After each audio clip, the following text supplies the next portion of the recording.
जय हिंद मेरे प्यारे बच्चों। स्वागत है आप सभी का उत्कृष्ट डिफेंस एकेडमी के इस यूट्यूब परिवार में। और आज हम अपने कल के टॉपिक को ही कंटिन्यू करने वाले हैं, जिसका नाम है पीरियोडिक क्लासिफिकेशन ऑफ एलिमेंट्स। तो बच्चों, अपनी केमिस्ट्री की इस सीरीज को आगे बढ़ाते हुए जैसे हम अपने सेशन का आगाज हमेशा करते हुए आए हैं, तो वैसे ही मैं आपके लिए एक तड़क भड़क कुछ लाइनें आप सभी के सामने प्रस्तुत करना चाहता हूं। जो लाइनें हैं, यूं ही नहीं मिलती राही को मंजिल, एक जुनून सा दिल में जगाना होता है। यूं ही नहीं मिलती राही को मंजिल, एक जुनून सा दिल में जगाना होता है। पूछा चिड़िया से कैसे बना आशियाना, पूछा चिड़िया से कैसे बना आशियाना। चिड़िया बोलती है भरनी पड़ती है उड़ान बार बार, भरनी पड़ती है उड़ान बार बार, तिनका तिनका उठाना होता है। भरनी पड़ती है उड़ान बार बार, तिनका तिनका उठाना होता है।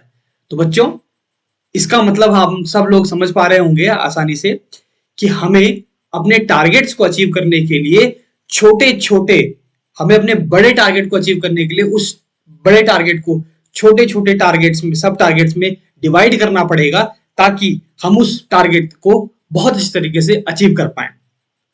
तो चलिए शुरू करते हैं अपने इस टॉपिक को फुल एनर्जी के साथ, फुल जोश के साथ। तो हमारा टॉपिक है पीरियोडिक क्लासिफिकेशन ऑफ एलिमेंट्स, इसका पार्ट 2।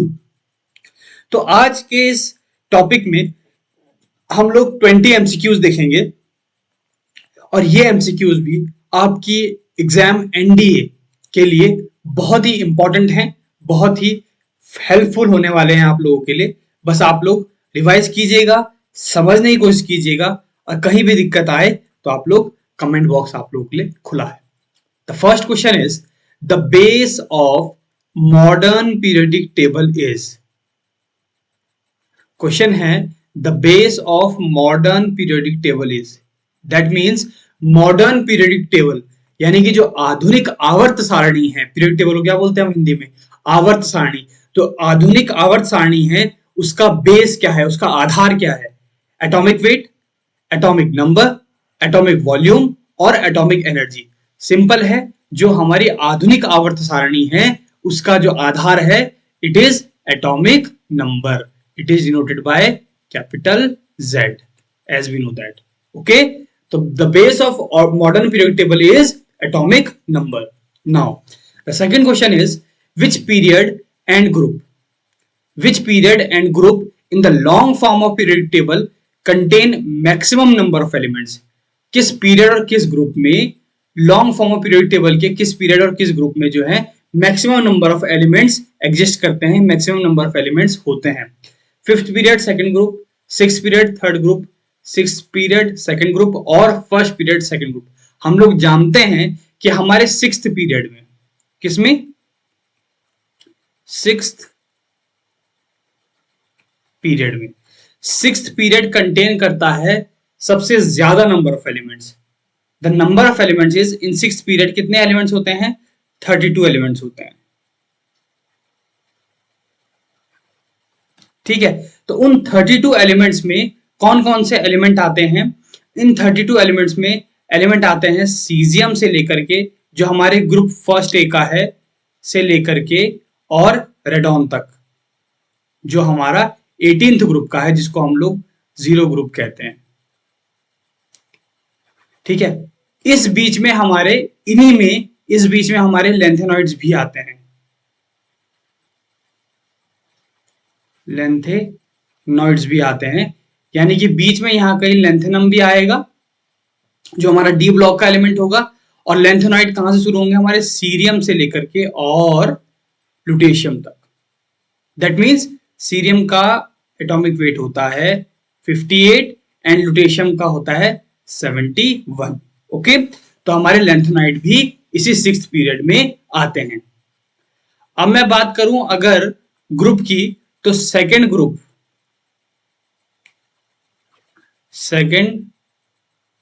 ग्रुप में सबसे ज्यादा नंबर ऑफ एलिमेंट्स होंगे as compare to third group. तो सेकेंड ग्रुप में कौन कौन से आएंगे? यानी कि ग्रुप सेकेंड ए की बात कर रहा है। सेकेंड ए में कौन सा आएगा? Beryllium, magnesium, calcium, strontium. तो क्या पढ़ा था हमने? Beryllium, magnesium, calcium, strontium barium and radium. तो कुल मिलाकर कितने एलिमेंट्स हो गए? 1 2 3 4 5 6, 6 एलिमेंट्स। ओके बच्चों, तो कुल मिलाकर के हमारे पास हमारी पीरियड टेबल में सबसे ज्यादा जो एलिमेंट्स होते हैं वो 6th पीरियड में होते हैं, और सबसे ज्यादा group number of elements group अगर इनमें बात करेंगे तो हम लोग जाएंगे ऑप्शन नंबर सी के साथ, 6th period and second group. Okay, now the third question is which of the following groups may contain a metalloid. इनमें से कौन से ग्रुप में मेटेलॉइड, मेटेलॉइड यानी कि अर्ध धातु, मेटेलॉइड को क्या बोलते हैं हम लोग? अर्ध धातु बोल देते हैं, अर्ध धातु, या हम इसको उपधातु भी बोल देते हैं, यानी कि जिनकी जो प्रॉपर्टीज होती हैं वो किसके इन बिटवीन होती है? मेटल्स और नॉन मेटल्स के बीच की होती है। तो इनमें इन ग्रुप में से कौन सा जो है मेटेलॉइड होगा, मेटलॉइड कंटेन कर सकता है? First A, second A, sixth A, या नन ऑफ दिस? सीधी सी बात है, फर्स्ट ए तो नहीं हो सकता। फर्स्ट ए के एलिमेंट्स को क्या बोलते हैं हम? Alkali metals. क्या बोलते हैं? Alkali metals. सेकंड ए को क्या बोल सकते हैं? Alkaline earth metals. सिक्स्थ ए में हमारा जो है एक मेटलाइड होता है। सिक्स्थ ए को हम लोग बोलते हैं, कौन सा ग्रुप है ये सिक्स्थ ए वाला? ये है हमारा, इसको हम बोलते हैं चैल्कोजेंस बोलते हैं। क्या बोलते हैं? चैल्कोजेंस। दैट मीन्स ये होता है हमारा, इसको हम ग्रुप 16 भी बोलते हैं, सिक्स्थ ए भी बोलते हैं और ग्रुप 16 भी बोलते हैं। और इसमें कौन कौन से हमारे एलिमेंट्स आते हैं? ऑक्सीजन आता है, सल्फर आता है, सेलेनियम आता है, ठीक है, टेल्यूरियम आता है और पोलोनियम आता है। तो बेसिकली क्या इसमें ये तीनों एलिमेंट्स क्या होते हैं हमारे? All three of these elements are non metals. Tellurium is metalloid, okay, and polonium is metal। ठीक है, तो सिक्स्थ ए दैट मींस चैल्कोजेंस भी बोलते हैं सिक्स्थ ए के एलिमेंट्स को, और ये ग्रुप 16 वाले एलिमेंट्स होते हैं। इसमें कौन कौन से आते हैं? इसे हम ऑक्सीजन ग्रुप भी बोलते हैं। ऑक्सीजन, सल्फर, सेलेनियम, टेल्यूरियम और पोलोनियम आता है। इसमें ऑक्सीजन, सल्फर और सेलेनियम ये तीनों के तीनों क्या होते हैं? हमारे नॉन मेटल्स होते हैं। टेल्यूरियम हमारा मेटलॉइड होता है जिसको अर्धधातु बोलते हैं, और पोलोनियम हमारा मेटल होता है। इतनी बात समझ में आई? चलिए आगे बढ़ते हैं। Fourth question is which of the following is known as wonder element, यानी कि वंडर यानी कि आश्चर्यजनक, कहते नहीं अजूबा। तो इनमें से कौन सा अजूबा एलिमेंट है, आश्चर्यजनक एलिमेंट है, कौन सा? तो कौन कौन कौन से एग्जांपल कौन कौन से दे रहा है ये? जिरकोनियम, जिंक, टाइटेनियम, के नन ऑफ दीज? सीधी बात है, इसको हमें याद ही करना पड़ेगा। तो वंडर एलिमेंट किसे कहते हैं हम लोग? टाइटेनियम को कहते हैं। क्यों कहते हैं? इसकी कुछ स्पेसिफिक प्रॉपर्टीज होती हैं और इसके स्पेसिफिक यूजेस हैं, जिस कारण से इसको क्या कहते हैं? वंडर एलिमेंट कहते हैं। ये जो एलिमेंट है हमारा, एक तो इसकी प्रॉपर्टी में अगर हम बात करें तो ये जो है वेरी हार्ड है, हार्ड सब्सटेंस होता है, इसका हाई मेल्टिंग पॉइंट होता है, और ये stronger and much lighter than steel. देखिए स्टील से हल्का होता है, स्टील से हल्का होता है, लेकिन स्टील से, है ना, स्टील से क्या होता है? ज्यादा हैवियर होता है। स्टील से हल्का होता है, एंड स्टील से जो है हल्का तो होगा लेकिन स्टील से ज्यादा स्ट्रॉन्गर होगा, not heavier, because it is lighter than still but it is stronger than steel. ये लाइटर है, स्टील से तो हल्का है लेकिन स्ट्रॉन्गर है स्टील से। तो titanium is called wonder element. कभी भी पूछे आपसे वंडर एलिमेंट किसे कहते हैं, तो सीधा हम लोग जाएंगे टाइटेनियम के साथ। Now the fifth question is element A belongs to group 7th A in P block and element B belongs to group 1st A in S block of the periodic table. Out of the following assumptions, the correct one is। Basically क्या बोल रहा है? Element ए किससे belong कर रहा है?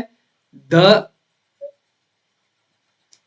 Element A belongs to group 7th A in P block and element B belongs to group first A in S block of the periodic table. Out of the following assumption the correct one is, पहला बोला A and B are metals. The second option is A and B are non-metals. The third option is A is a metal and B is a non-metal. And the fourth option is A is a non-metal and B is a metal. Simple सी बात है, S block में जितने elements होते हैं, S block में overall दो group होते हैं, group first and group second A. ठीक है, मैं बताता हूं आपको. S ब्लॉक में देखिए बच्चों, मैं आपको साथ ही साथ कंसेप्ट भी बता रहा हूं जो आपके लिए, अगर सपोज क्वेश्चन ये ना आए या ऐसा ना आए, कुछ दूसरा आए, क्योंकि कंसेप्ट तो सेम रहेंगे, तो आप कंसेप्ट अगर आप लोगों को पता होंगे तो आप क्वेश्चन अगर बदल भी जाएगा इन केस, तो भी आप लोग उन क्वेश्चन को आसानी से बना पाएंगे, लगा पाएंगे. तो एस ब्लॉक में कौन कौन से ग्रुप आते हैं? एक आता है फर्स्ट ए एंड सेकेंड ए, और इसमें जितने भी एलिमेंट्स है सब मेटल्स हैं, तो ए इज अ मेटल. एंड अगर पी ब्लॉक की बात करूं तो पी ब्लॉक में कौन कौन से आते हैं? पी ब्लॉक में आता है third A, fourth A, fifth A, ठीक है, sixth A, seventh A and zero group. ठीक है, ओवरऑल 1 2 3 4 5 6 6 ग्रुप्स पी ब्लॉक के अंदर आते हैं, और ये सब इनमें से जो है अधिकतर क्या है? हमारे नॉन मेटल है. तो हम लोग जाएंगे ऑप्शन नंबर सी के साथ, जहां पे ए एक मेटल होगा अगर एलिमेंट ए बिलोंग कर रहा है किससे? एलिमेंट ए बिलोंग कर रहा है पी ब्लॉक से. दैट मीन्स अगर एलिमेंट ए पी ब्लॉक से बिलोंग करेगा तो हम लोग बोलेंगे कि ए क्या है? एक नॉन मेटल है, जैसे कि मैंने आपको बताया कि यहाँ नॉन मेटल ज्यादा होंगे और एस ब्लॉक में मेटल्स होंगे, और बी एक क्या होगा? मेटल होगा, क्योंकि एलिमेंट बी किससे बिलोंग कर रहा है? एस ब्लॉक से, और एलिमेंट ए बिलोंग कर रहा है पी ब्लॉक से. तो हम लोग जाएंगे अपने ऑप्शन नंबर डी के साथ. That means option that is A is a non metal because it is belonging to P block, and option and element B is a metal because it is belonging to S block. The sixth question is, which of the following is most abundant transition element? इन चारों में से कौन सा सबसे ज्यादा, देखिए abundant को हम लोग बोलते हैं इनमें प्रचुर मात्रा में, यानी कि बहुत ज्यादा अमाउंट में कौन सा ट्रांजिशन एलिमेंट पाया जाता है? कॉपर, आयरन, निकल या जिंक? तो सीधी बात है, इन सब में जो है आयरन सबसे ज्यादा abundant ट्रांजिशन एलिमेंट होगा. Seventh question, which has least ionization potential? इन चारों में से किसका सबसे कम, लीस्ट बोल रहा है, सबसे कम आयनाइजेशन पोटेंशियल किसका होगा?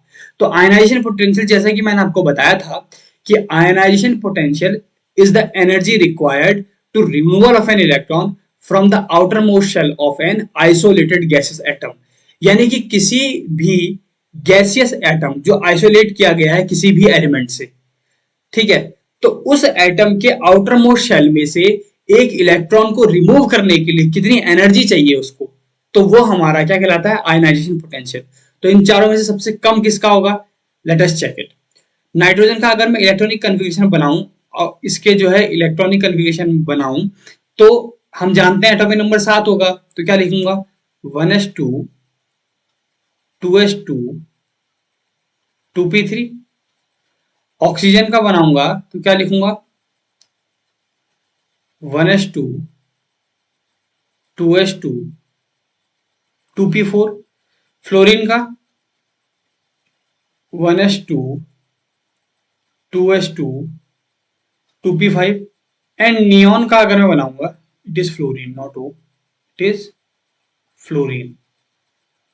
Late me rewrite this, it is fluorine. It is neon, 10 होता है इसका atomic number, then it is 1s2 2s2 2p6. अब आप लोग एक बात देखिए, मैं क्या बोल रहा हूँ? रिमूवल ऑफ एन इलेक्ट्रॉन की बात कर रहा हूँ. तो अगर मैं नाइट्रोजन के केस में देखता हूं, तो नाइट्रोजन के केस में क्या है? इधर जो इसकी फर्स्ट शेल है ये कंप्लीटली फिल्ड है, और सेकंड शेल जो है 2s2 2p3, यानी कि जो इसका p ऑर्बिटल है ये क्या है? इनकम्प्लीटली फिल्ड है. दैट मींस इनकम्प्लीटली फिल्ड ना बोलेंगे, हम बोलेंगे हाफ फिल्ड है. तो हम जानते हैं कि हाफ फील्ड की स्टेबिलिटी क्या होती है? ज्यादा होती है, तो इसमें से एक इलेक्ट्रॉन रिमूव करना क्या होगा, डिफिकल्ट होगा नाइट्रोजन के केस में। अब हम बात करते हैं ऑक्सीजन की। देखिए ऑक्सीजन के केस में क्या है, अगर मैं 2p4 यहाँ पे बनाऊं, इन सब में मैं 2p बना देता हूँ, आप लोग के लिए समझने में आसानी होगी। 1 2 3, in the case of oxygen 1 2 3 and 4, in case of fluorine 1 2 3 4 5, and in case of neon 1 2 3 4 5 and 6, all these are 2p orbital। Okay, तो नाउ अगर हम नाइट्रोजन केस में चेक करते हैं, अगर मुझे एक इलेक्ट्रॉन का रिमूवल करना है, ठीक है, तो यहां क्या है, यहां आ रही है, क्या बोलते हैं इसको, यहां पे आ रही है हाफ फील्ड ऑर्बिटल हो रहा है। तो जो हाफ फील्ड ऑर्बिटल होता है वो ज्यादा स्टेबल हो जाता है, इस कारण से यहां से इलेक्ट्रॉन का रिमूवल क्या हो जाएगा, डिफिकल्ट हो जाएगा। इन केस ऑफ ऑक्सीजन यहाँ पे 1 2 3 और एक इसमें क्या आ रहा है, एक और इलेक्ट्रॉन आ रहा है, यानी कि एक में पेयर बन रहा है, तो इस इलेक्ट्रॉन का रिमूवल क्या हो जाएगा, इसके कंपैरिजन में ज्यादा इजी हो जाएगा, ये इलेक्ट्रॉन आसानी से निकल जाएगा इस नाइट्रोजन वाले केस के रिलेशन में। अगर हम बात करें तो इसके बाद हम बात करें फ्लोरीन के केस में, तो फ्लोरीन में क्या है, फ्लोरीन में नंबर ऑफ इलेक्ट्रॉन्स बढ़ गए, यानी कि नंबर ऑफ इलेक्ट्रॉन्स अगर बढ़ जाते हैं तो भी थोड़ा डिफिकल्ट हो जाता है इलेक्ट्रॉन का निकलना, ठीक है, क्योंकि आपस में क्या होता है, इनमें इंटरेक्शन होता है, इस वजह से इनका आपस में एक इलेक्ट्रॉन का रिमूवल थोड़ा डिफिकल्ट हो जाता है। And in the case of neon, neon के केस में क्या होगा, ये पूरा का पूरा फुल फील्ड है, तो फुल फील्ड में से तो बहुत ज्यादा मुश्किल है एक इलेक्ट्रॉन का रिमूवल, बहुत ज्यादा एनर्जी देनी पड़ेगी, लेकिन वो लीस्ट पूछ रहा है, इसलिए हम लोग जाएंगे अपने ऑप्शन नंबर बी के साथ, क्योंकि इसमें क्या है 1 2 3 और एक इलेक्ट्रॉन है बाहर, ये इलेक्ट्रॉन आसानी से क्या हो जाएगा, रिमूव हो जाएगा। इन अगर तीनों के कंपैरिजन की बात करें तो ये वाला इलेक्ट्रॉन आसानी से निकल जाएगा, इसीलिए हम लोग कहेंगे the least ionisation potential among these options are of oxygen. Which of the following has the largest ionic radius? Largest ionic radius किसकी है? तो पहले हम चेक करते हैं कि ये जो एलिमेंट्स हैं ये किस ग्रुप के हैं, ये ग्रुप के एलिमेंट्स हैं, एक ही ग्रुप के एलिमेंट्स हैं या एक ही पीरियड के एलिमेंट है। Let us check. Beryllium, magnesium, calcium, strontium, simple बात है, ये जो है ग्रुप किसके एलिमेंट हैं, ग्रुप सेकेंड ए के एलिमेंट्स हैं, और ये ऐसे मूव कर रहे हैं डाउन। अब हम जानते हैं एक बात कि ग्रुप में ऊपर से नीचे मूव करने पर क्या होता है, ऊपर से नीचे मूव करने पर बेसिकली ऊपर से नीचे मूव करने पर जो रेडियस होती है वो इंक्रीज कर जाती है, क्योंकि नंबर ऑफ शेल्स क्या होते हैं, बढ़ रहे होते हैं। अब नंबर ऑफ शेल्स बढ़ने की वजह से जो है रेडियस इंक्रीज कर रही है, तो लार्जेस्ट आयनिक रेडियस पूछ रहा है। अब अगर मैं चेक करें हम लोग इसमें, ये दोनों की ये सब के सब क्या है, बाइवेलेंट आयंस है, +2 का चार्ज है सबके ऊपर, यानी कि अगर सबके ऊपर +2 का चार्ज है तो अब हमें बताना है कि लार्जेस्ट आयनिक रेडियस किसकी होगी।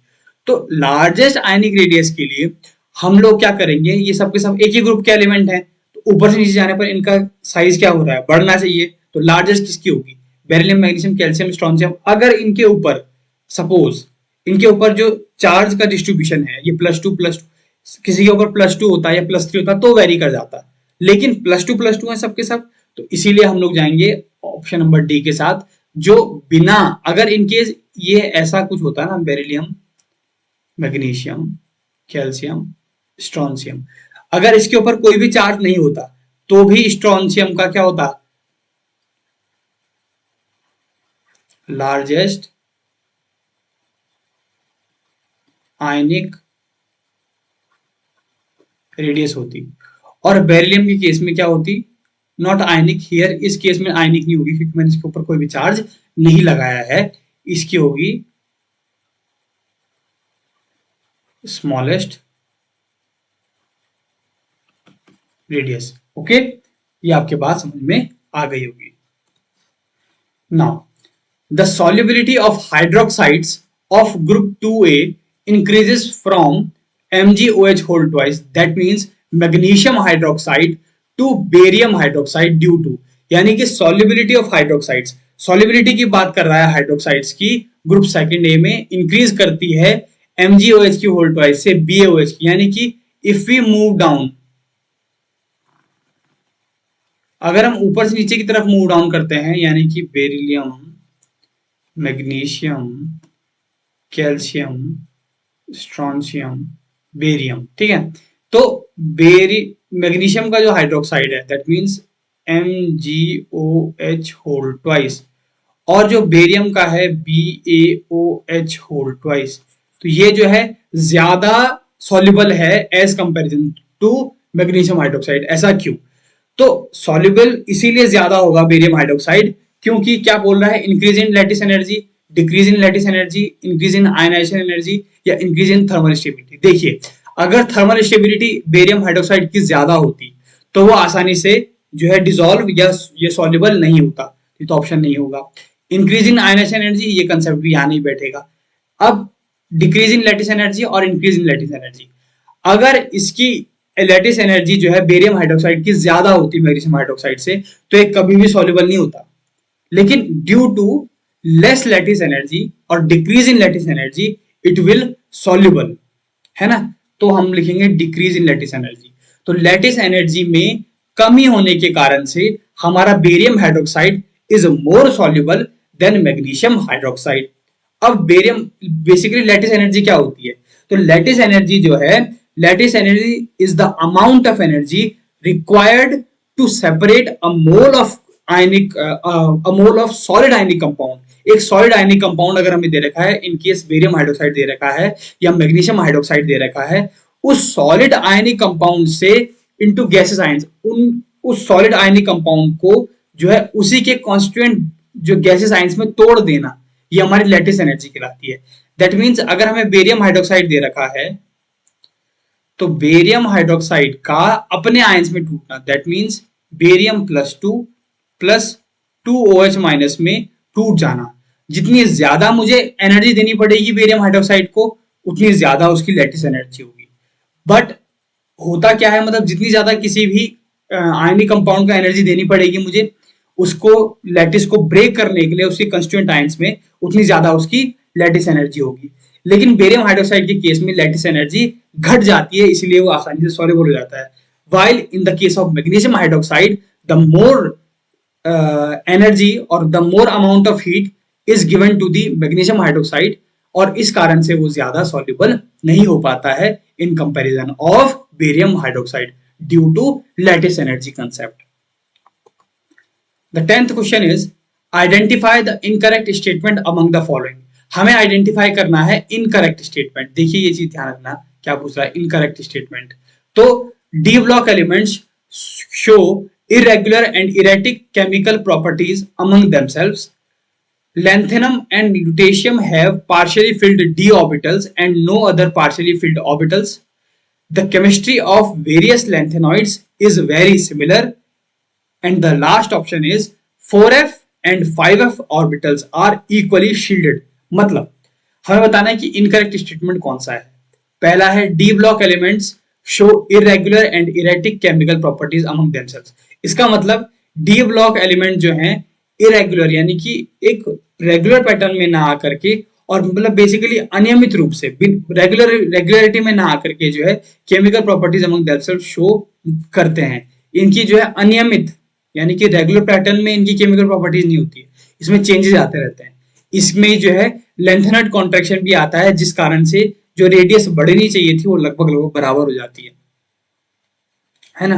और फिर स्लाइडली पहले डिक्रीज करती है, उसके बाद इंक्रीज करती है। तो बेसिकली ट्रेंड क्या होना चाहिए, बढ़नी चाहिए घटनी चाहिए, वो जो है लेंथेनट कॉन्ट्रैक्शन की वजह से उसमें इफेक्ट पड़ जाता है। The B option is lanthanum and lutetium have partially filled d orbitals and no other partially filled orbitals. यानी कि lanthanum और lutetium की क्या होते हैं, partially filled d orbital partially filled होते हैं, बाकी सब के सब completely filled होते हैं, केवल क्या partially filled होते हैं, d orbitals. The third option is, ये बात भी सही है, मैं आपको बता देता हूं। जो lanthanum के केस में होता है, lanthanum के केस में अगर मैं lanthanum का क्या लिखूं, अगर मैं lanthanum का इलेक्ट्रॉनिक कन्फिगरेशन लिखूंगा तो क्या हो जाएगा, xenon 5d1 6s2, और अगर मैं lutetium का लिखूंगा तो ये हो जाएगा xenon 4f14 5d1 6s2। Clear है ना बात। बेसिकली क्या हो रहा है, हमारा जो d ऑर्बिटल है यही पार्शियली फिल्ड है, बाकी सबके सब क्या है, फुलफिल्ड है। इधर 4f14 पूरा है, इधर 6s पूरा है, इधर भी 6s पूरा है, तो ये भी सही हो गया। The chemistry of various lanthanoids is very similar, यानी कि अलग अलग लेंथेनॉइड्स की जो केमिस्ट्री है वो क्या है, बहुत ज्यादा सिमिलैरिटी आपस में दिखाती है। And the last option is 4f and 5f orbitals are equally shielded, यानी कि 4f और 5f ऑर्बिटल्स दोनों के दोनों इक्वली शील्ड होते हैं। ऐसा नहीं होता है। देखिए 4f पहले भरा जाता है, 5f बाद में, यानी कि filling of 4f occur first in comparison of 5f orbital, यानी कि पहले जो है 4f ऑर्बिटल की फिलिंग होगी, फिर 5f की फिलिंग होगी। यानी कि 4f क्या है, हमारा इनर ऑर्बिटल है as comparison to 5f orbital, 5f बाद में भरा जाएगा। तो अगर 4f पहले भरा जा रहा है, इसका मतलब 4f is more nearer than 5f orbital towards the nucleus. अगर न्यूक्लियस के कंपेरिजन में बात करूं तो 4f यहां कहीं है अगर इन केस, तो 5f जो है हमारा यहां कहीं होगा। अब अगर हमारा 4f यहां पे है और 5f हमारा यहां पे है, तो क्या होगा, 4f के जो इलेक्ट्रॉन्स होंगे वो ज्यादा attraction, force of attraction feel कर रहे होंगे न्यूक्लियस से इन कंपेरिजन ऑफ 5f। तो यानी कि दोनों में जो शील्डिंग का जो पावर है, जो शील्डिंग बराबर बराबर शील्ड नहीं होंगे ना, 4f इलेक्ट्रॉन ज्यादा पास होंगे हमारे न्यूक्लियस के, है ना, इन कंपेरिजन ऑफ 5f, क्योंकि 4f पहले आ रहा है। तो जो 4f के इलेक्ट्रॉन्स होंगे वो ज्यादा फोर्स ऑफ अट्रैक्शन फील कर रहे होंगे न्यूक्लियस से इन कंपेरिजन ऑफ 5f, इसीलिए वो इक्वली की बात कर रहा है। तो equally shielded is not correct answer. तो हम लोग जाएंगे अपने ऑप्शन नंबर डी के साथ, that means 4f and 5f orbitals are equally shielded is not correct. इसका मतलब ये इक्वली शील्ड नहीं होता। 11th question, anomalous behaviour of nitrogen is due to, यानी कि एनॉमलस बिहेवियर यानी कि अलग सा बिहेवियर क्यों नाइट्रोजन जो है शो करता है।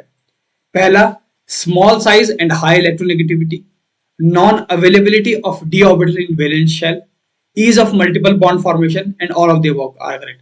बिल्कुल सही, चारों के चारों करेक्ट हैं। नाइट्रोजन का जो है अपने ग्रुप में छोटा साइज होता है, नंबर एक बात। और अगर हम पीरियड की बात करें तो भी इसका साइज जो है कम कम होता है, और इसकी इलेक्ट्रोनेगेटिविटी ज्यादा होती है अपने ग्रुप के एलिमेंट से, तो ये बात भी सही है। ठीक है, एनॉमलस बिहेवियर का कारण। Non availability of d orbital, अगर मैं नाइट्रोजन का इलेक्ट्रॉन कन्फिग्रेशन लिखूं तो क्या लिखूंगा, 1s2 2s2 2p3। तो यहाँ पे क्या है, डी ऑर्बिटल नहीं है, तो non availability of d orbital in valence shell ये भी एक कारण है इसका एनॉमलस बिहेवियर शो करने का। And ease of multiple bond formation, nitrogen जो है ट्रिपल बॉन्ड भी बना लेता है, ट्रिपल बॉन्ड बनाता है ना ये, है ना। अगर मैं बात करता हूं ये ट्रिपल बॉन्ड बनाता है, तो इसका मतलब ये तीनों के तीनों स्टेटमेंट सही हैं। तो एनॉमलस बिहेवियर क्यों दिखाता है nitrogen, small size and high electronegativity, number first non availability of d orbital in valence shell, and number third ease of multiple bond formation. Now, the 12th question is, which of the following statements concerning ionization energy is not correct? इन चारों के चारों statement में से कौन से ऐसे statement हैं जो आयनाइजेशन एनर्जी को ध्यान में रखते हुए गलत है। The second ionization energy is always more than first. Within a group, there is a gradual increase in ionization energy because nuclear charge increases. Ionization energies of the beryllium is more than boron. Ionization energy of noble gases are high. तो simple फंडा है, पहला पढ़ लेता हूं, the second ionisation energy always more than first, बिल्कुल सही बात है। देखिए हमेशा मैं बता देता हूं आपको, IE2 always is greater than IE1, यानी कि हमेशा अगर किसी भी एलिमेंट से एक इलेक्ट्रॉन का रिमूवल हो गया तो उसे बोलेंगे आयनाइजेशन एनर्जी फर्स्ट। अगर उसी एलिमेंट से जिसमें से एक इलेक्ट्रॉन निकल चुका है, अगर उसी में से हमें एक इलेक्ट्रॉन और निकालना है तो उसको बोलेंगे हम आयनाइजेशन एनर्जी 2। और हमेशा जो आयनाइजेशन एनर्जी 2 होगी वो आयनाइजेशन एनर्जी फर्स्ट से ज्यादा होगी। इसका एग्जांपल, बेहतरीन एग्जांपल मैं देता हूं आपको सोडियम के केस में। देखिए सोडियम का एटॉमिक नंबर 11 होता है, तो क्या लिखूंगा मैं इसका electron configuration, 1s2 2s2 2p6 3s1। अब देखिए इसमें से अगर इलेक्ट्रॉन निकलेगा, let me change the pen, colour of the pen. अब इसमें से अगर इलेक्ट्रॉन निकलेगा तो ये वाला इलेक्ट्रॉन निकलेगा 3s1, रिमूव होगा, तो अब ये कन्वर्ट हो जाएगा Na+ में।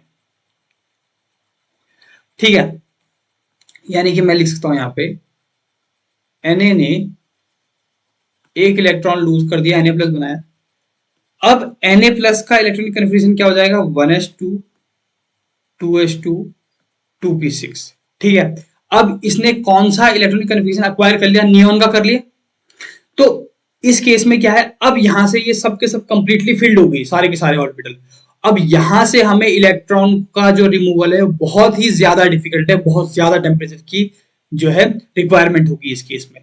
तो इसीलिए हमेशा कहा जाता है कि आयनाइजेशन एनर्जी 2 जो होती है वो हमेशा ज्यादा होती है in comparison of ionisation energy 1। The second option is within a group there is gradual increase in ionization energy because nuclear charge increase। गलत बात है। अब ये बोल रहा है कि gradual increase in ionization energy because nuclear charge increases। जैसे कि जैसे मैं ग्रुप में मूव डाउन करूंगा within a group, gradual increase in ionisation energy because nuclear charge increases. देखिए, न्यूक्लियर चार्ज बढ़ने से आयनाइजेशन एनर्जी तो बढ़ती है, ये बात सही है।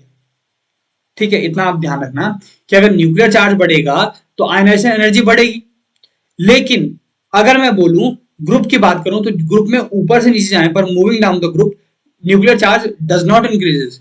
न्यूक्लियर चार्ज बढ़ता नहीं है, बल्कि न्यूक्लियर चार्ज घट रहा होता है, क्योंकि नंबर ऑफ शेल्स उसमें ऐड होते रहते हैं।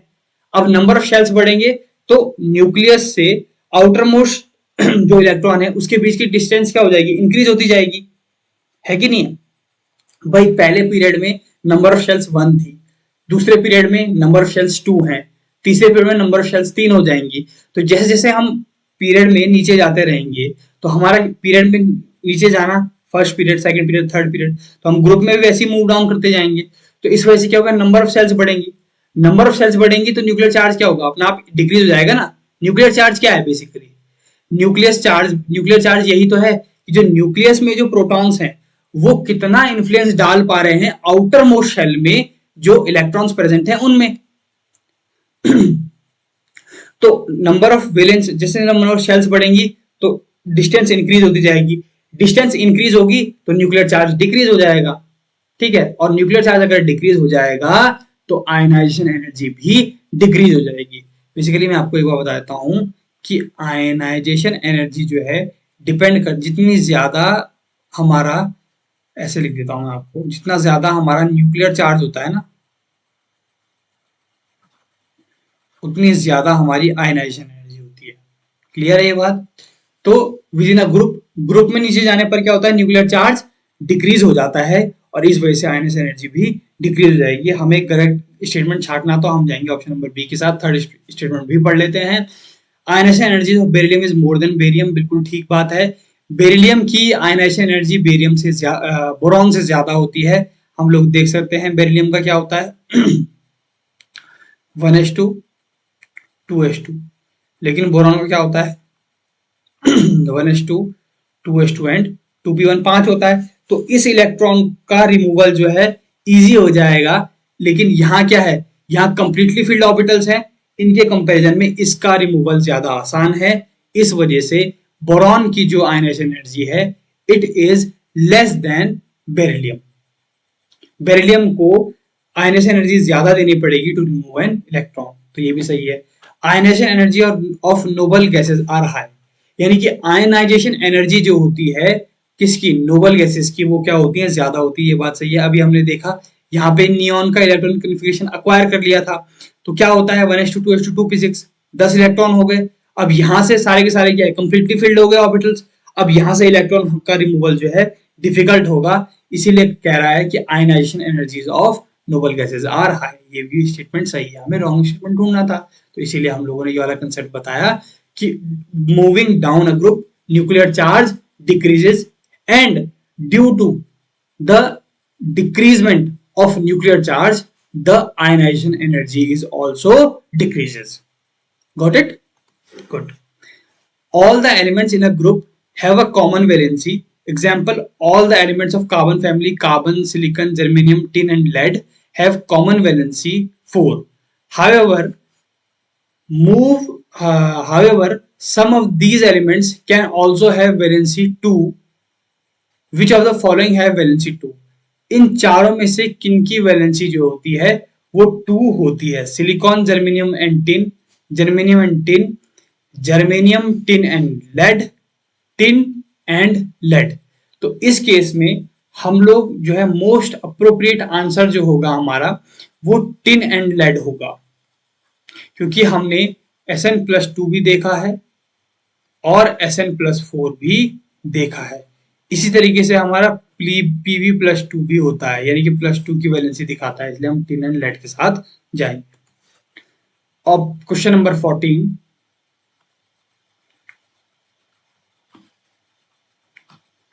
The best and the poorest conductors of heat are respectively. तो बेस्ट कंडक्टर हमारा अगर सिल्वर कॉपर में से, अगर केवल कॉपर होता तो कॉपर के साथ जाते, लेकिन सिल्वर भी आ रखा है तो हम लोग सिल्वर के साथ जाएंगे, यानी कि ऑप्शन ये हो सकता है, ये ऑप्शन ये होगा।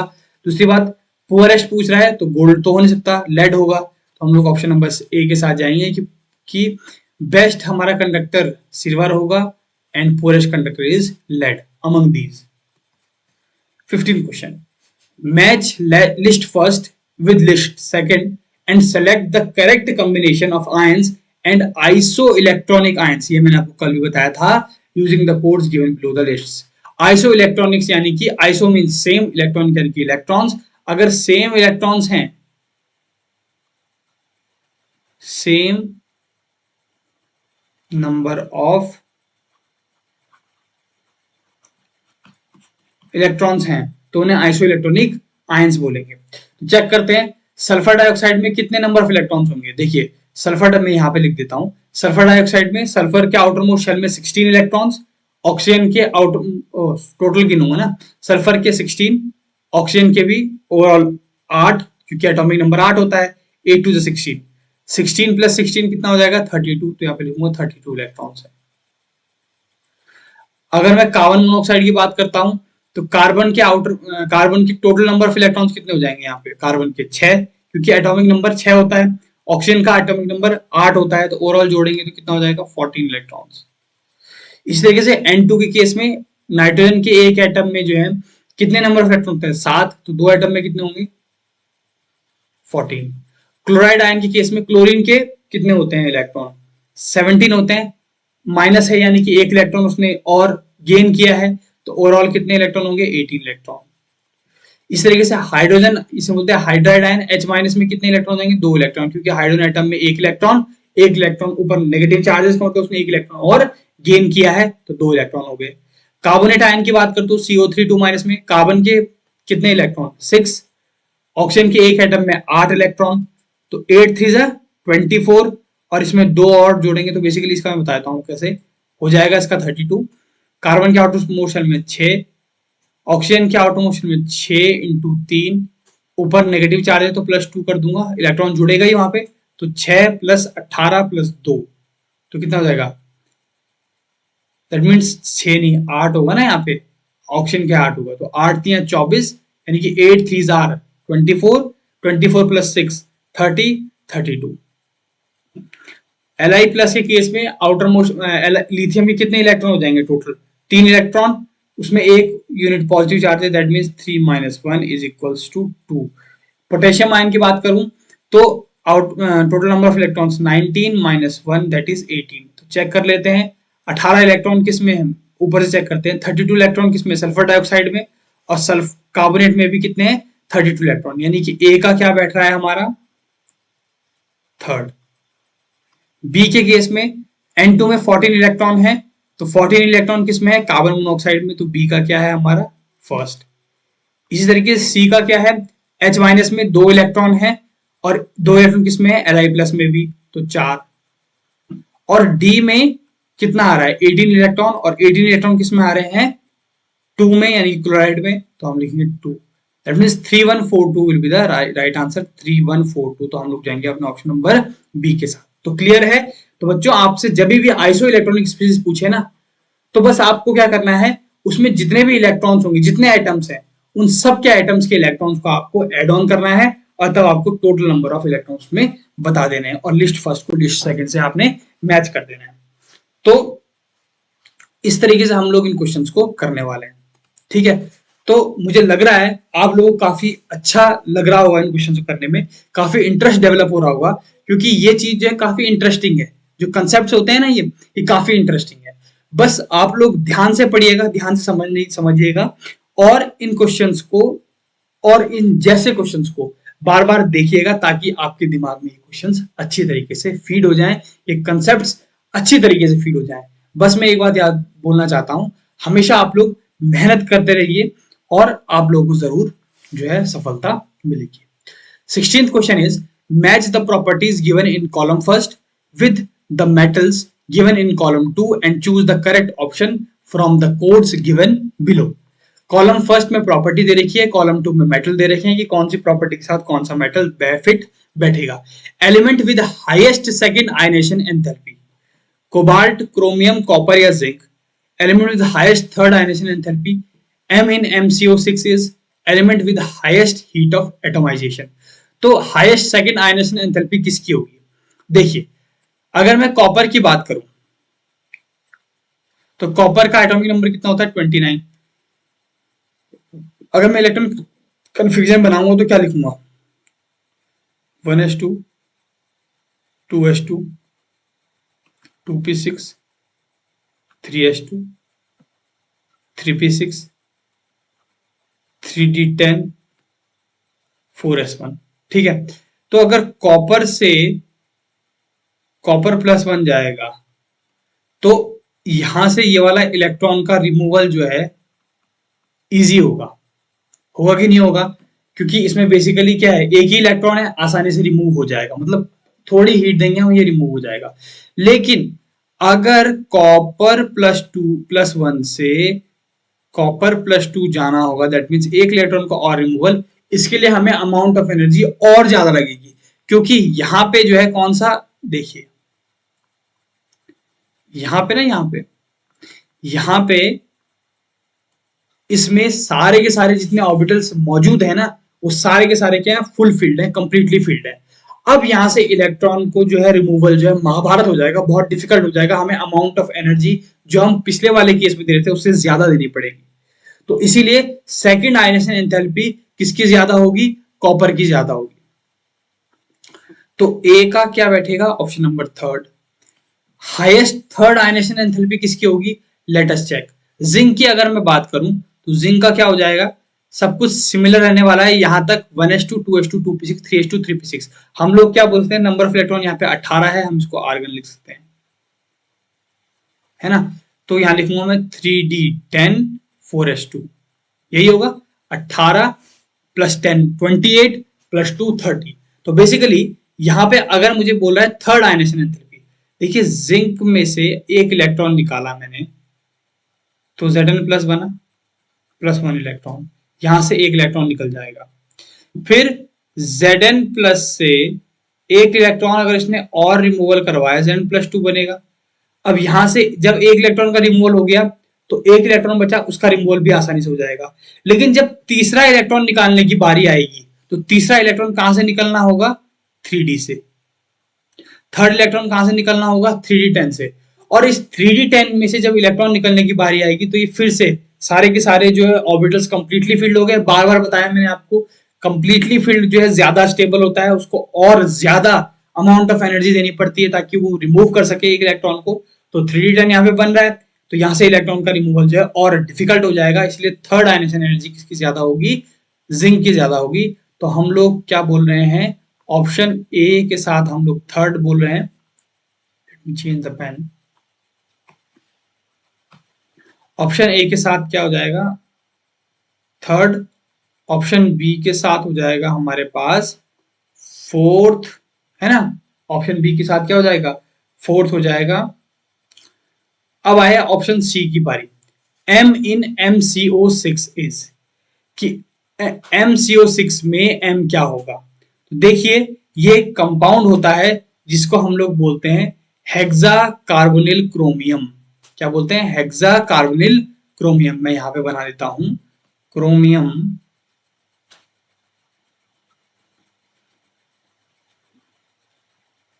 ये ठीक है। तो इसकी शेप कैसे होती है? ऑक्टाहेड्रल शेप होती है। CO है, CO CO CO CO and CO, ठीक है। तो इस तरीके से ये जो है एक स्ट्रक्चर बनता है जिसको हम बोलते हैं CrCO6, हेक्सा कार्बोनिल क्रोमियम। तो क्रोमियम जो है MCO6 टाइप का एक कंपाउंड बनाता है। तो option C is 2। Element with highest heat of atomisation is, element जिसका हाईएस्ट हीट ऑफ एटमाइजेशन होता है तो ये हो जाएगा कोबाल्ट। अब हीट ऑफ एटमाइजेशन क्या होता है? Basically heat of atomisation is the amount of energy which is given to the compound. एक कंपाउंड को अगर हम एनर्जी दें और वो जो है अपने कॉन्स्टिट्यूएंट एटम्स में टूट जाए, यानी कि अगर मेरे पास कोई कॉम्प्लेक्स या कोई भी हमारे पास कंपाउंड बना है, ठीक है, कोबाल्ट का, और उस कोबाल्ट के जो कंपाउंड बना है, कंपाउंड हमें मिला है, वो जितने भी उसमें कंस्टिट्यूएंट एटम्स हैं, उन कंस्टिट्यूएंट एटम्स में उसका टूट जाना पूरा का पूरा, यानी कोबाल्ट अलग हो जाएगा। इनकेस वो कार्बन से जो है रिएक्ट कर रहा है तो कार्बन अलग हो जाएगा, ऑक्सीजन अलग हो जाएगा। जब ये सारे के सारे एटम्स आपस में अलग हो जाएंगे तो उस केस में उसे बोलते हैं हीट ऑफ एटमाइजेशन। तो सबसे ज्यादा हीट ऑफ एटमाइजेशन जो है कोबाल्ट की होगी। देखिए, हीट ऑफ एटमाइजेशन डिपेंड करती है कितने ज्यादा नंबर ऑफ इलेक्ट्रॉन पेयर्स है, कितने ज्यादा नंबर ऑफ अनपेयर्ड इलेक्ट्रॉन्स है। अनपेयर्ड इलेक्ट्रॉन्स पे भी हीट ऑफ एटमाइजेशन डिपेंड करती है। तो इस कारण से हम लोग जाएंगे अपने ऑप्शन नंबर किसके साथ? ऑप्शन नंबर बी के साथ, क्योंकि ऑप्शन नंबर बी कह रहा है कि element with highest second ionisation enthalpy is copper, that is third. Element with highest third ionisation enthalpy is fourth, that is zinc. M in MCO6 is chromium, which is second, and element with highest heat of atomization is first, which is cobalt. तो clear है, second ionisation enthalpy किसकी ज्यादा आई इन सब में? Copper की। Third ionisation enthalpy किसकी ज्यादा आई? जिंक की। M in MCO6 is chromium, CrCO6, hexacarbonyl chromium कहते हैं। और element with the highest heat of atomisation is cobalt. 17th question, which one of the following is a transition metal? इन चारों में से कौन सा ट्रांजिशन एलिमेंट है, मेटल है? एल्यूमिनियम, मैग्नीशियम, मैंगनीज या कैल्शियम? एल्यूमिनियम का Al, मैग्नीशियम का Mg, मैंगनीज का Mn एंड कैल्शियम का Ca। तो सीधी बात है, ये एल्यूमिनियम भी, मैग्नीशियम भी, कैल्शियम भी, ये जो है हमारे क्या है? ट्रांजिशन मेटल नहीं है। ये जो है केवल मैंगनीज हमारा ट्रांजिशन मेटल है। ठीक है, एल्यूमिनियम जो है हमारा P ब्लॉक का एलिमेंट है, मैग्नीशियम हमारा S ब्लॉक का एलिमेंट है, और कैल्शियम हमारा बेरिलियम, मैग्नीशियम की कैल्शियम भी हमारा S ब्लॉक का एलिमेंट है। तो हम लोग जाएंगे अपने ऑप्शन नंबर सी के साथ, मैंगनीज हमारा D ब्लॉक का एलिमेंट है। ट्रांजिशन मेटल यानी कि D ब्लॉक के एलिमेंट्स बोल देते हैं हम, बेसिकली D ब्लॉक के एलिमेंट्स को ट्रांजिशन एलिमेंट्स कहते हैं। Which one of the following elements exists in liquid state at room temperature? Liquid state में इन चारों में से कौन सा एलिमेंट एग्जिस्ट करता है? सिंपल फंडा है, मरकरी बोला है, सोडियम, लेड, कैल्शियम। मरकरी हम लोगों ने देखा है, थर्मोमीटर में इसका इस्तेमाल होता है। मरकरी ही होता है जो क्या है, रूम टेम्परेचर में लिक्विड स्टेट में एग्जिस्ट करता है। 19th question, which among the following is correct regarding? ये क्वेश्चन आपका जैकपॉट है, एनडीए 2012 में आया है, इजी क्वेश्चन है। इन चारों में से क्या सही है इनके बारे में? They are isomers of each other, they are isotopes of each other, they are isoelectronic with each other, या ऑल ऑफ द अबव। देखिए, आइसोमर हो नहीं सकते हैं, है ना। आइसोटोप्स के लिए क्या चाहिए? आइसोटोप्स के लिए सिमिलर एटम होना चाहिए ना भाई। हाइड्रोजन हाइड्रोजन की बात करूंगा ना आइसोटोप के लिए, ऐसा थोड़ा ना कि हाइड्रोजन और लिथियम की बात कर दूंगा। आइसोटोप का मतलब क्या होगा? Atomic number same, atomic mass different होता है, तो ये होगा नहीं। आइसोमर हो नहीं सकते हैं। आइसोमर किसे कहते हैं? आइसोमर तो वो सब्सटेंसेस होते हैं ना जिनका क्या होता है, स्ट्रक्चर फॉर्मूला क्या होता है, सेम होता है। यहाँ पे ऐसा है नहीं, ये भी अलग अलग है। आइसो इलेक्ट्रॉनिक स्पीसीज ये हो सकते हैं, क्यों? क्योंकि आइसो इलेक्ट्रॉनिक यानी कि नंबर ऑफ इलेक्ट्रॉन सेम। देखिए बच्चों, ये आइसो इलेक्ट्रॉनिक का कंसेप्ट आपसे बार बार पूछ रहा है, इसलिए आइसो इलेक्ट्रॉनिक वाले क्वेश्चन जितने मैंने करवाए हैं ये भी कर लेना, और भी क्वेश्चन है वो भी कर लेना। तो आइसो इलेक्ट्रॉनिक स्पीसीज क्या है? सिमिलर इलेक्ट्रॉनिक स्पीसीज में नंबर ऑफ इलेक्ट्रॉन सेम होगा। नियॉन में नंबर ऑफ इलेक्ट्रॉन कितने होंगे? 10 इलेक्ट्रॉन होंगे। सोडियम में कितने होते हैं? 11 होते हैं। तो Na+ में कितने होंगे? 10 होंगे। क्यों? क्योंकि एक इलेक्ट्रॉन घट जाएगा। फ्लोरीन में ऊपर नेगेटिव चार्ज है, जब कभी भी किसी भी एलिमेंट, किसी भी एटम के ऊपर पॉजिटिव चार्ज होता है, इसका मतलब उसने एक इलेक्ट्रॉन डोनेट किया हुआ होता है, दिया हुआ होता है। तो हम उसके एक्चुअल नंबर ऑफ इलेक्ट्रॉन में से एक इलेक्ट्रॉन रिमूव कर देंगे। अब अगर किसी एटम के ऊपर नेगेटिव चार्ज होता है तो इसका मतलब उसने एक इलेक्ट्रॉन गेन किया होता है, और अगर उसने एक इलेक्ट्रॉन गेन किया होता है तो उसमें जितने भी नंबर ऑफ इलेक्ट्रॉन पहले थे उसमें हम एक इलेक्ट्रॉन ऐड कर देते हैं। तो जब कोई भी पॉजिटिव चार्ज होगा तो जितना यूनिट पॉजिटिव चार्ज होगा, माना एक यूनिट होगा तो एक इलेक्ट्रॉन घटा देंगे, और अगर 2 यूनिट होगा पॉजिटिव चार्ज तो 2 इलेक्ट्रॉन घटा देंगे, और अगर नेगेटिव चार्ज होगा सिमिलर क्वांटिटी में तो उसको ऐड करेंगे। इसी तरीके से फ्लोरीन के केस में क्या हो जाएगा, 9 होता है इसका एटॉमिक नंबर, तो F-1 इट मीन्स 10 इलेक्ट्रॉन, है ना। Mg2+ में मैग्नीशियम में कितने इलेक्ट्रॉन होते हैं, 12 होते हैं, +2 का मतलब 10 इलेक्ट्रॉन। क्लियर है नहीं है, मैं बताता हूँ आपको एक बार फिर से। मैग्नीशियम एक्चुअल में होता है 12 इसका एटॉमिक नंबर, लेकिन अगर Mg+2 लिखूंगा तो हम लोग इसमें नंबर ऑफ इलेक्ट्रॉन कितने होंगे, 12 तो एक्चुअल में थे, लेकिन 2 यूनिट पॉजिटिव चार्ज यानी कि इसने 2 इलेक्ट्रॉन लूज कर दिए, तो 12 में से 2 गया तो कितने इलेक्ट्रॉन बचे, 10 इलेक्ट्रॉन बचे। Is it clear. ऐसे ही इन सब केस में होगा। ऐसे में F- की बात करूं फ्लोराइड के, तो नंबर ऑफ इलेक्ट्रॉन इसमें कितने थे, 9 थे, और माइनस का मतलब उसने एक इलेक्ट्रॉन क्या किया है, गेन किया है, तो 9 + 1 = 10 इलेक्ट्रॉन। तो इसका मतलब 10 इलेक्ट्रॉन सब में है, तो they are isoelectronic species. कौन सी स्पीसीज है ये, आइसो इलेक्ट्रॉनिक है, ना ही आइसोमर है ना ही आइसोटोप्स है। The last question is match list first and list second and select the correct answer using the codes given below the lists. Element आपको दिए हैं और इनके यूजेस दिए हैं, हमको इनको मैच करना है। तो एलिमेंट्स दे रखे हैं लिथियम, सोडियम, पोटेशियम, सीजियम, और इसके यूज दे रखे हैं time keeper in atomic clocks, batteries, transfer of nerve impulses, control of the water content in the blood. तो लिथियम की अगर हम बात करें तो देखिए मोबाइल्स में बैटरीज चल रही हैं, लिथियम आयन बैटरीज वगैरह चल रही हैं, तो लिथियम का क्या काम है, बैटरीज में इसका इस्तेमाल किया जाता है। सोडियम की अगर बात करूं तो सोडियम का जो इस्तेमाल होता है वो होता है ट्रांसफर ऑफ नर्व इम्पल्सेस में, नर्व इम्पल्सेस के ट्रांसफर में इसका इस्तेमाल किया जाता है सोडियम का। पोटेशियम का इस्तेमाल किया जाता है control of the water content in the blood, blood में वाटर कंटेंट को कंट्रोल करने के लिए पोटेशियम का इस्तेमाल किया जाता है। और सीजियम का इस्तेमाल होता है time keeper in atomic clocks, atomic clocks में टाइम कीपर की तरह सीजियम का इस्तेमाल होता है। तो क्लियर है ये बात। तो हम लोग जाएंगे ऑप्शन ए का 2, ए का 2 है, बी का 3rd है, सी का 4th है, और डी का 1st है। That means 2 3 4 1, 2 3 4 1 is in code A. तो बच्चों इस तरीके से हमारा ये जो वीडियो थी आज की, ठीक है, periodic classification of elements complete होती है ना। तो अब आप लोगों को क्या चाहिए कि जितने क्वेश्चन ये करवाए गए हैं इन क्वेश्चंस को सही से बार बार प्रैक्टिस कीजिए, बार बार इन क्वेश्चंस को देखिए, क्योंकि तभी जाकर के जो है आप लोगों को ये कंसेप्ट समझ में आने वाले हैं, है ना। तो मैं यही कहूंगा, और इसमें कोई भी अगर आपको डाउट हो तो आप कमेंट बॉक्स में हमें कमेंट जरूर कीजिएगा। हमें बहुत खुशी होगी कि अगर आप लोगों को कोई डाउट है और हम आपके डाउट को सॉल्व कर पाते हैं तो ये हमें करना है इतना।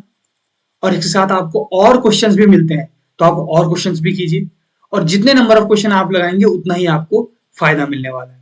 तो हमारा ये जो है पीरियडिक जो टेबल से रिलेटेड जो चैप्टर था वो चैप्टर हमारा आज कंप्लीट होता है, और कल हम स्टार्ट करेंगे नए चैप्टर को, ठीक है। बिल्कुल नए सेशन से नया चैप्टर स्टार्ट होगा कल से, और बिल्कुल बढ़िया से जिस तरीके से हम आज तक अपने चैप्टर्स को बिल्कुल फुल एनर्जी के साथ करते हुए आए हैं, बहुत अच्छे समझते हुए आए हैं, कंसेप्ट्स को बारीकी से समझते हुए आए हैं, उसी तरीके से हम लोग इन कंसेप्ट्स को भी समझेंगे, पढ़ेंगे। बस आप लोग एक चीज याद रखना कि आप लोगों को रिवीजन पे ध्यान देना है, बार बार पढ़ना है, और मैं इसीलिए आप लोगों को समझाता हूं कि आप लोग जितना पढ़ेंगे उतना आपको फायदा होने वाला है ना। तो हमें सही से पढ़ना चाहिए, और सही से हम लोग फिर अपने टारगेट को अचीव कर पाएंगे। आप लोगों का टारगेट इस समय केवल और केवल एक होना चाहिए, एनडीए 2023, जिसका पेपर 16 अप्रैल को है। बस उस चीज को अपने माइंड में आप लोग बैठा के रखिए, क्योंकि वही चीज जो है आपको सक्सेस कर देगी आपके एनडीए एग्जाम को क्रैक करने में। ठीक है बच्चों, तो इसी के साथ जो है अपनी वीडियो को आज कंप्लीट करते हैं। तब तक के लिए स्वस्थ रहें आप लोग, मस्त रहें, और जबरदस्त तरीके से फुल एनर्जी के साथ पढ़ाई करते रहें। यही मैं जो है होप करता हूं आप लोगों से। तो आप लोग पढ़ें और मस्त रहें, ठीक है। थैंक यू, मिलते हैं आपसे नई वीडियो में नए चैप्टर के साथ।